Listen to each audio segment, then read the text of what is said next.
What if you're really spiritual, but your environment isn't? You feel that you're doing everything right, practicing meditation, reading spiritual books, being conscious of what you think, say, and do, but the people around you simply don't understand and may even mock or ridicule you. It's frustrating, I get it. But if you're not careful, your spiritual awakening may cause a painful separation from your colleagues, friends, and family. But it doesn't have to be that way. In this episode, we help you navigate an environment that doesn't understand your spirituality. My name is Abhinava, and me and my co-host Vajan are meditation teachers with over 25 years of experience, having served over 1,500 seekers, helping them integrate their spiritual practice into their everyday life. And you're listening to Spirit Matters, a show dedicated to helping you navigate the sometimes muddy waters of spiritual awakening with a spiritual heart-centered approach based on the teachings of Sri Chinmoy, modern-day spiritual master. So let me start by sharing something from my days of studying in the acting school in Amsterdam when I was 18 years old. And when I was 18, 19, I had my spiritual awakening experience, and I started being interested in spirituality. I had my big kind of spiritual breakthrough and started meditating on a daily basis. But my environment was not really all that into my spirituality. So to say the least, I had the feeling I was not understood, but also kind of mocked for my spiritual life. And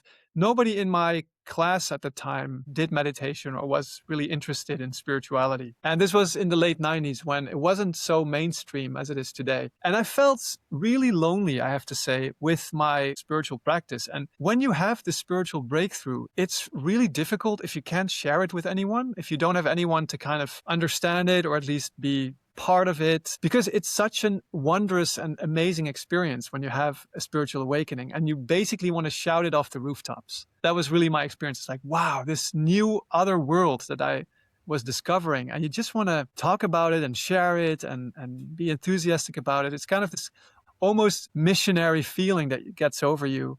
And then I started to kind of isolate myself because I felt, hey, I can't really vibe with them on their level anymore. That's another thing that happens, that your frequency starts to increase, and it's really difficult to be around people who have really nothing with spirituality. And that's especially true when you're going through that beginning phase, the spiritual awakening, the dark night of the soul. And when it's not yet integrated into your being, you kind of need some isolation. You need that cocoon phase where you're growing your wings and from a caterpillar, you're transforming into a butterfly. And so it was really difficult for me. And it ended with me having to sit for that first year over again. So my classmates actually made a point of saying, hey, this doesn't work out anymore, especially in the acting school when you have to work so closely together and such intimate levels. It just didn't work out anymore, and was decided I had to do that year over again. And the second time I did the first year, then I had my spiritual integration experience. So then it all kind of fell into place. And I had a fantastic second year when I felt really integrated. And then I didn't mind that other people did not practice spirituality or were not interested, because I had it landed in me in such a way that I'd found my balance and my center. And then it was just a really wonderful and amazing experience. So what do we do if our environment isn't spiritual, or even worse, they don't understand us and they may even mock us? Yeah, I think that is a very common experience for most people. The thing is, I think times are changing though now. So when you and I began our spiritual journey was in the 1990s. And as you pointed out, spirituality at that point was not in the Western world a common topic of interest. Meditation, mindfulness, all of these types of practices were not commonly done. And there was still a lot of resistance in the Western culture, I think, especially from some of the more fundamentalist Christian organizations. And there was some fear that these practices were somehow going to take people in the wrong direction and cause problems. But I think for people growing up now, they'll find that things are somewhat easier than your experiences that you had. And for me, because I was very young when I started on my spiritual journey, I also had a very strong visceral transformation and moving away from the dominant culture. So I was 15 years old. And so at 15, of course, none of your friends or your schoolmates are going to be interested in spirituality and these sort of esoteric ideas. People are more interested in cars and girls and living this type of ordinary life that a young person should be living at that age. And for me, because I was a real sportsman at that time in my life, and so I was doing athletics, but I was also playing rugby. And so rugby is the dominant sporting culture in New Zealand. Rugby, for those of you who have not played this wondrous game before, is a very physical and it can be quite a violent game. They say that rugby is a hooligan sport played by gentlemen, whereas soccer is a gentleman's sport played by hooligans, just to give some context. Which is a remarkable thing. But I was playing with an older division because I was quite a high level player. I was having to play up a year. And so all of the guys I was playing with were 1 year ahead of me at school. And so, they were a little bit bigger, they were a little bit more worldly. And so when I became interested when I realized that there was a whole different reality that I'd never seen or experienced before, when the veil or the curtain had been pulled back and I saw there was something far more interesting on the other side, I very quickly realized that these type of people and this environment was not conducive at all for my practice. And so I went from being in with the sort of the sports people, the jocks, the top athletes, and I really left all of those people behind, and I started moving more in the circles with the more alternative-minded people in my school, the people who are a little bit more on the outskirts. And so it took me as well many years for me to really integrate those realizations I had, because the first idea that you take on is, oh, everyone else is wrong. Like everyone else is somehow doing things wrong. They haven't seen what's really going on. They can't see what's right in front of their noses. And there'll be a sense of judgment. And it's very easy for a sense of pride or arrogance to enter into you. And then you can be very dismissive of the way that other people are living their lives, which is totally the wrong approach, I think. It does not help you. It does not help anyone else. Yeah, that's the emergence of the spiritual ego. So check out episode number 35 if you want to know more about that. We have an whole episode about that beast rearing its head. Yeah. And so it takes some time for you to get your feet onto the ground. And one of the most important things I think for me is to realize that everyone else is a portion of the infinite divine consciousness. So the fact that the consciousness, the experiences they're having are different than the experiences I'm having doesn't mean that I'm right and they're wrong. It just means that consciousness is trying to have every potential experience possible. It's trying to manifest the fullness of all potential experience. And so you should never make someone else wrong for the type of experience they're having, because it will have some meaning and purpose over a time frame that you can't understand. So you looking well, at it's just it's the switch that you're making, right? You're going from your level of, let's say, relative ignorance to a level where you see more light, more wisdom.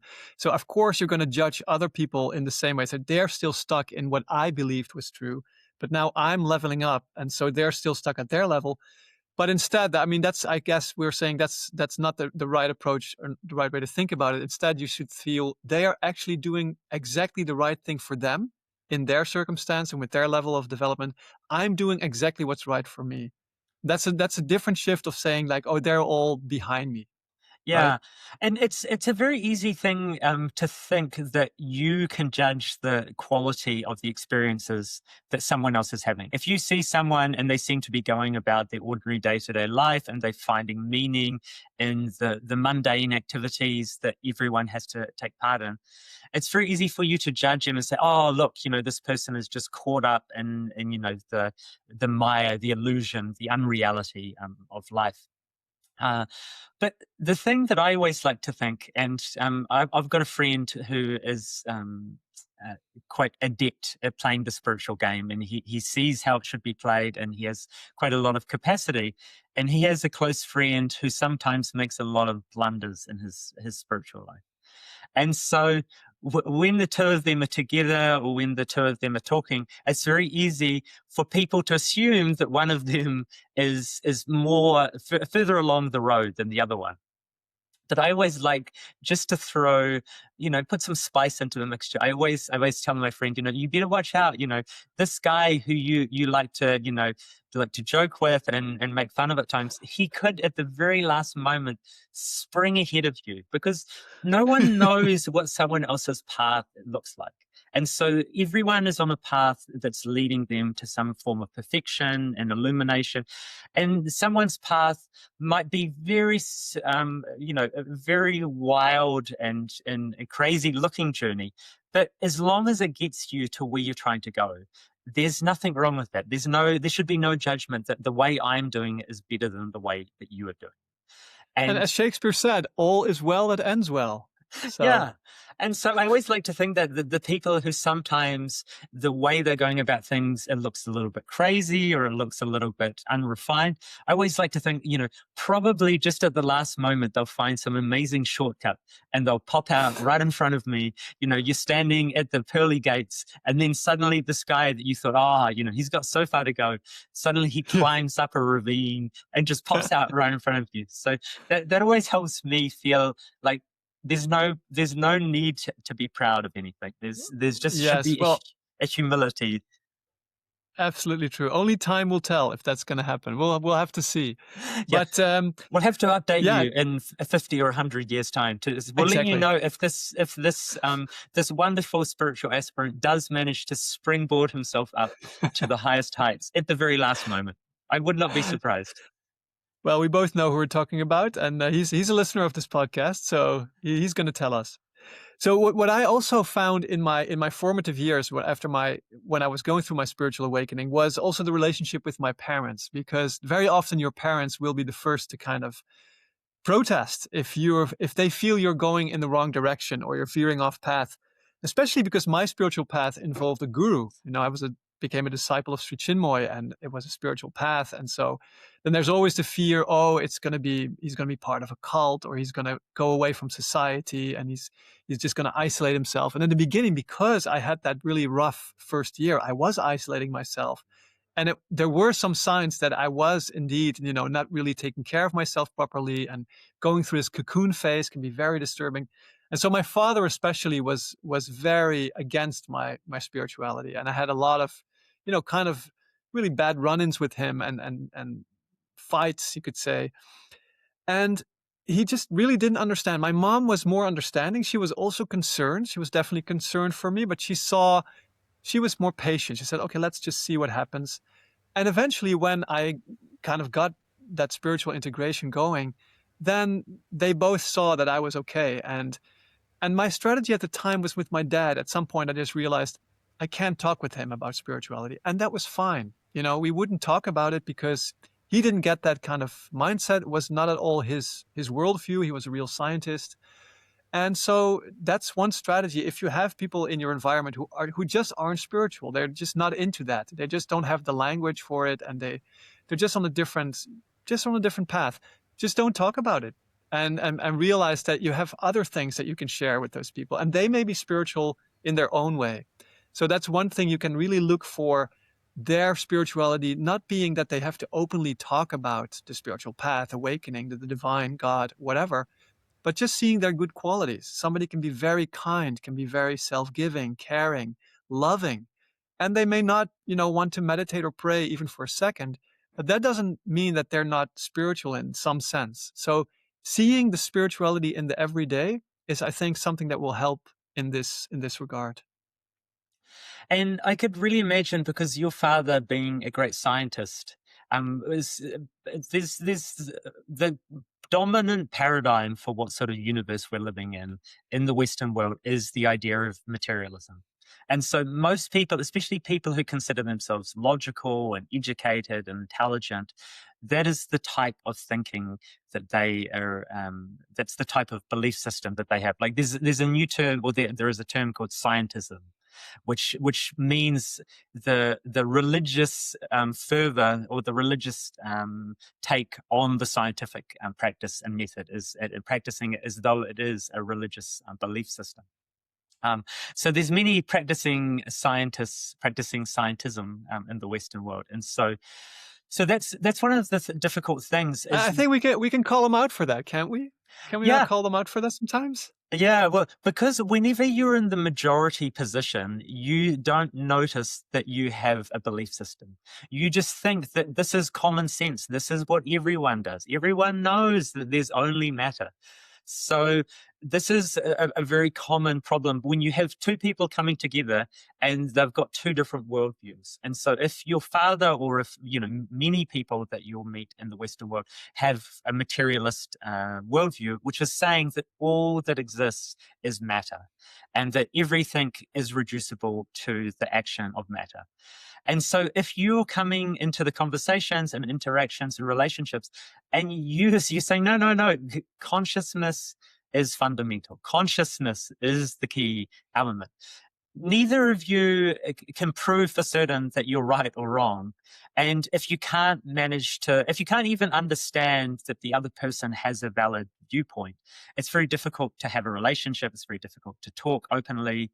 And you can still love the person, but if you want to build bridges, you have to be able to understand where the person is coming from. And you have to value and appreciate and see that there is wisdom and that there is something valuable in their worldview as well. If you're just always saying, oh, well, you're caught up in the illusion of reality, it's going to be very difficult to have a deep and fulfilling relationship with someone, whether it's a family member or a partner. Whereas if you can relate to the other person, is that person is intelligent and wise and smart, and from what they've seen and felt and experienced, this is what they think the universe is like. And if Yeah, you and sometimes even the most staunch atheist can be more self-giving and kind than a very rigid, believer like a fundamentalist. Yeah, and So I think the people who really strongly take materialism as a belief system, there is some wisdom in that, because they're saying, okay, I will believe things once I have seen them. And so often people who have that position, especially if they take it very strongly, once they do see something that convinces them otherwise, they actually become really deeply spiritual, or they become very they because there's an honesty to that. There's an honesty to saying, hey, I this is what I believe because this is what I've seen, felt, and experienced, and I can't believe anything more than that because I've never experienced or seen it. So there's some wisdom there. And so very often, I think those people, when they do have this type of profound experience, whether it's through, someone's passing, or a spiritual revelation, or something like telepathy, or they have some experience, then they suddenly become, it blows their world open, and they become, they do a good job of dealing with that, I think, because there is an honesty to the inquiry yeah, of the world. I do have to interject here the Jesus' Sermon on the Mount when he says, "Blessed are those who believe without having seen." So there Mm, is also a wisdom of sometimes believing even things that you can't see, yeah, and accepting that on faith. So there's a role for faith, but I agree with you. There is an honesty to that other worldview, and also there is a danger of believing too much. Like if you don't yeah. have any boundaries in your belief system and you will believe anything that anyone will tell you, you can get lost in all these different tangents and really veer off the straight and narrow, so to speak. Yeah, and we saw that over the last in the last 5 years in particular, that even within spiritual communities, and well, perhaps especially in some spiritual communities, that there is always the tendency for people who have a lot of faith and they want to believe in things. You can take that too far as well. So you don't want to you don't want to become so open-minded that your brain falls out, as we like to say. So you still need to have some level of discernment, because once you start believing that anything is possible, it doesn't mean that everything is happening at this moment.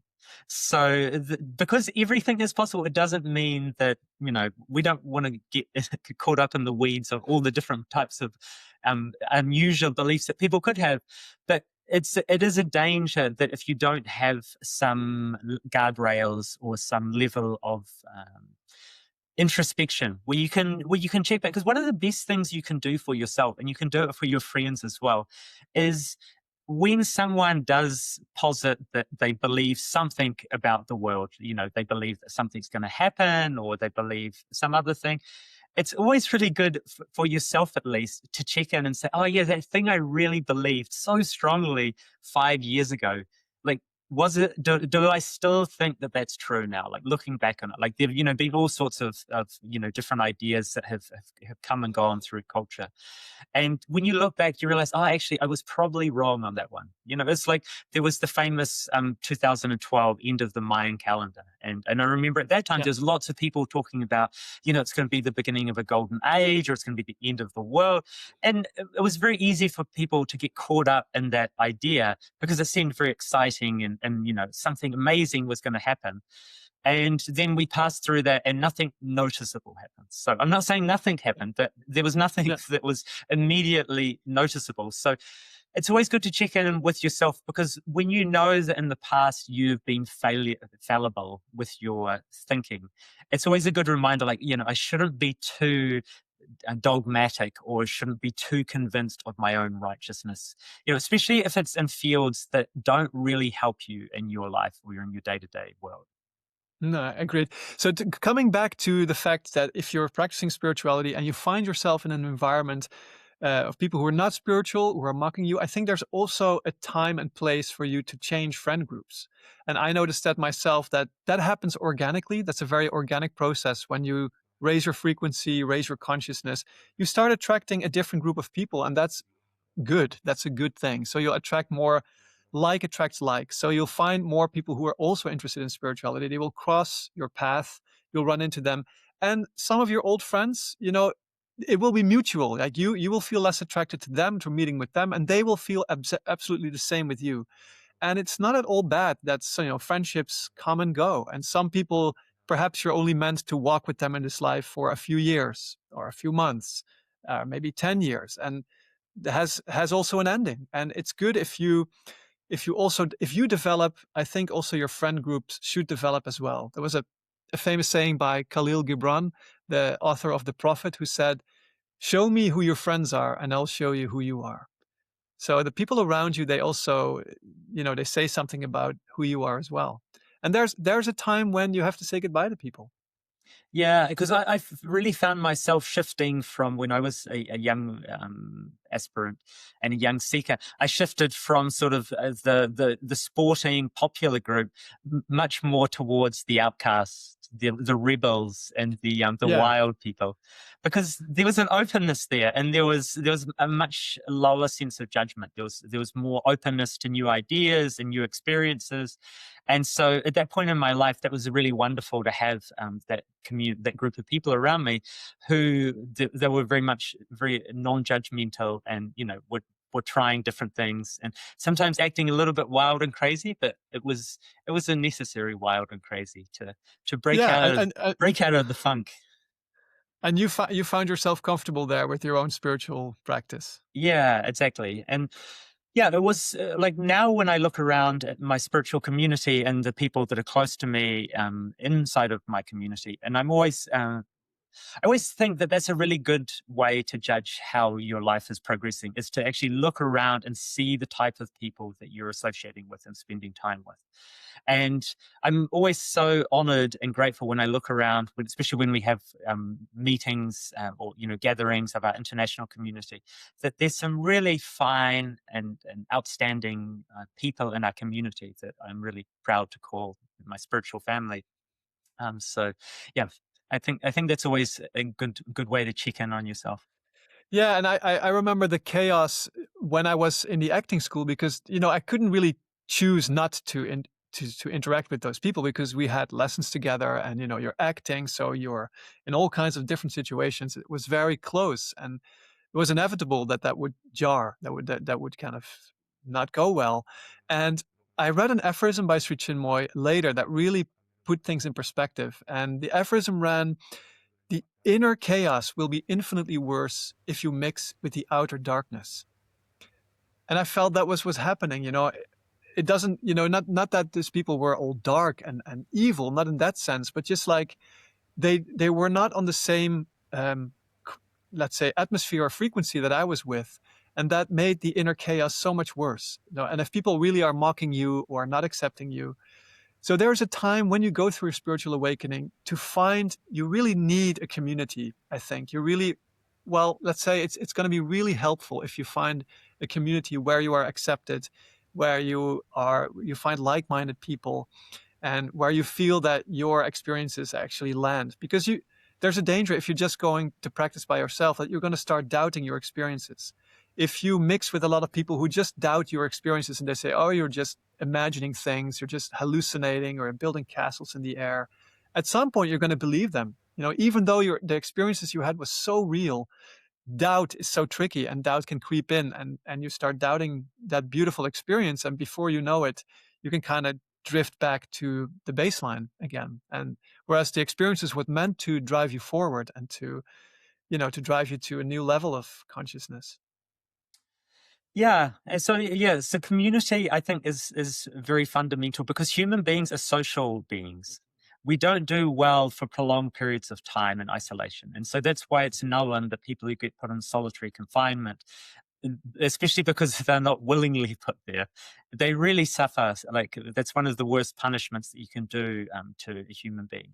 It's different, I think, if people go there with a clear intention, like so a hermit or a holy man or a yogi meditating in their cave. They've gone there, and the difference for them is they're by themselves, but they're not alone.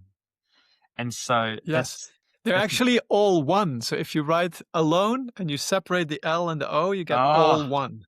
yes. Ah, And that's a good so, one. yeah, I think that it is very important for people to actually look for their tribe of people and find the people whose thinking resonates with theirs in some way. And I remember the first time I came along to a meditation class here in Christchurch, and they were talking about the soul and the inner pilot, and they were talking about reincarnation and all these things that I was so interested in and deeply wanted to know more about.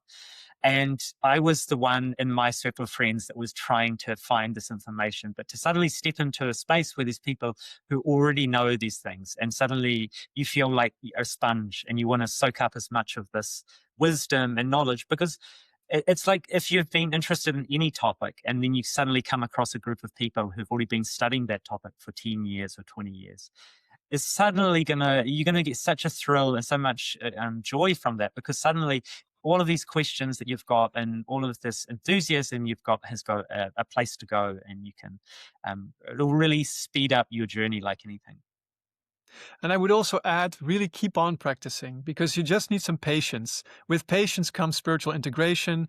You become really centered. And again, I love this saying in there's this Zen koan that says, before awakening, trees are trees and mountains are mountains. Upon awakening, trees are no longer trees, mountains are no longer mountains. And after awakening, trees again are trees and mountains again are mountains. And that's that whole process, that journey where you, in the beginning, nothing, when you go through your first spiritual awakening, the world is completely topsy-turvy. Like nothing is what it seemed. And you feel like everything is different than you thought. And so trees are no longer trees. And then when you become spiritually integrated, everything falls back into place. And you see the world with this new consciousness. You've really integrated that consciousness. And it's no longer strange. It's really integrated. So then trees are again trees. I mean, they're not the same trees perhaps as they were before your awakening, but you see them again for, let's say, they're creations of God or whatever you want to call them, but they have a place in your world again, and everything falls back into place. And when that happens, you can deal with anybody. It doesn't matter if they're hostile to you. It doesn't matter if they're not accepting of you. You see the divine in others. You relate to others. You can talk to the divine in others, and that creates such a bond of harmony that goes far beyond belief systems and far beyond doubts and far beyond misunderstandings. So I think that's also a good takeaway, to really have patience, keep on practicing, and your spiritual integration will eventually happen.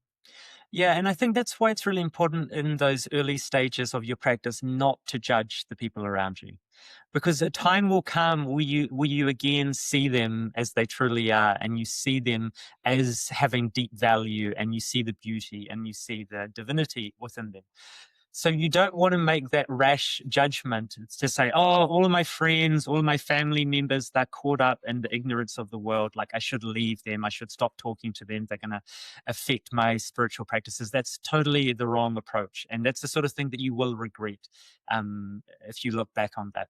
So I think it's always good to give everyone the time and the space and to feel as though that at some point you will understand them. And if at this moment you don't understand them, especially if it's people that you're intimately connected with, is don't judge people. And especially in those early stages where your picture of the world is changing very rapidly, but perhaps you don't have the depth and wisdom to understand fully what the consequences and how things will look in the future.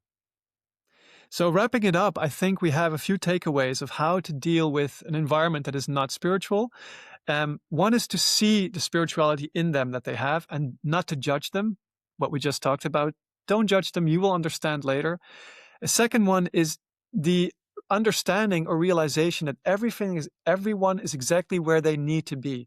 And even people who are not spiritual, they are going through their own journey and they're doing exactly what is right for them, and you're doing what is right for you. And those realities can coexist peacefully.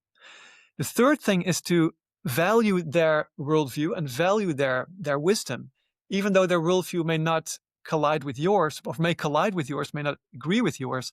They also have wisdom in their worldview, and try to see that.